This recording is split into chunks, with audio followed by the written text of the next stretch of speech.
I'm Dave, and welcome to In-Dao, the way of the indie.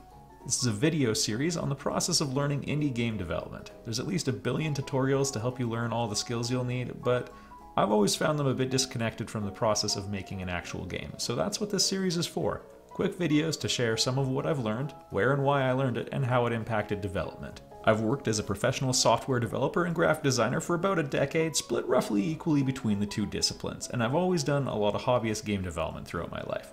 Getting serious about game development was always a dream of mine, and about 2 years ago I started working on a game for commercial release. I want to chronicle that journey in a way that's useful for other people interested in taking part of the same journey.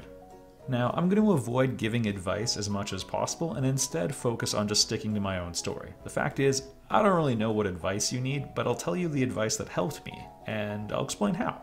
My hope is that if you're interested in getting into game development or you are doing it, you'll be able to learn from my journey. I'll never say, find some books to learn programming, because I'll just tell you the exact books and tutorials I used, and I'll tell you why I chose them and the impact they had. And we'll go through this process for every single thing I needed to learn to make an actual video game, even the personal stuff. So let's talk skills. In the model I'm going to use to talk about game development, there's 3 broad categories I needed growth and expertise in to be able to develop a video game. So technical skills get a lot of emphasis online for better and for worse. I already knew a decent amount of programming, but not in the languages and not in the ways I needed to know.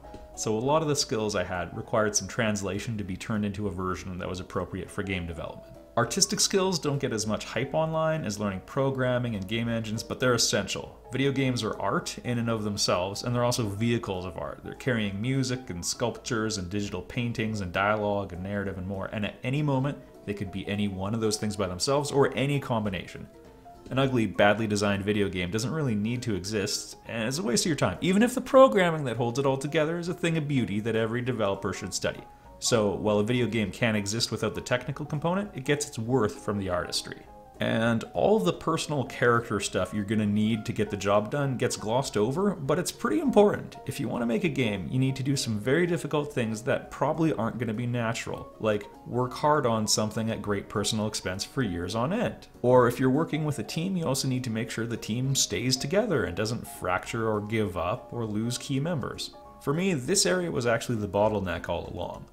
See, people think video game development is like this. You'll learn C#, object-oriented programming, functions and variables, basically everything you need to know to make games. Yeah, that's pretty much all you need. Really, game development is more like trying not to drown for a really long time. Having some skill and experience with swimming helps, but it pretty quickly turns into a contest of determination more than anything else. Alright, so I gave you those 3 categories, but now let's get a bit more specific. I wanted to make a story-driven Metroidvania style game with 3D graphics and mostly a 2D perspective, and so this is what I settled on. There are lots of alternatives to most of the software choices I made, so this list could have been quite different and the same game could be made, but the important thing is that each of these pieces of software can do what I need it to. Also note, a few things go in more than one category, because something like 3D modeling is both an art and a science, and you need to understand it both ways. If I've highlighted something, it means I already had some expertise in it, but the big takeaway is that most of this is new territory, and even the things I was already good at needed a little bit of work to become useful for games.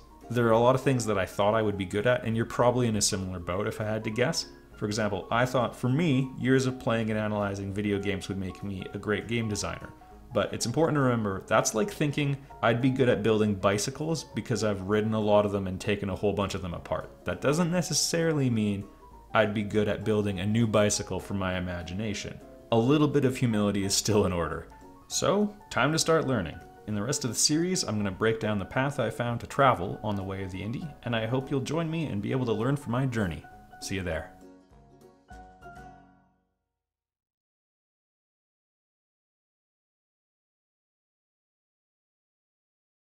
On the next exciting episode of In-Dao, Way of the Indie, Dave breaks down how he got the guts to start learning the Unity engine and goes through everything it took to make him feel like he knew how it all worked.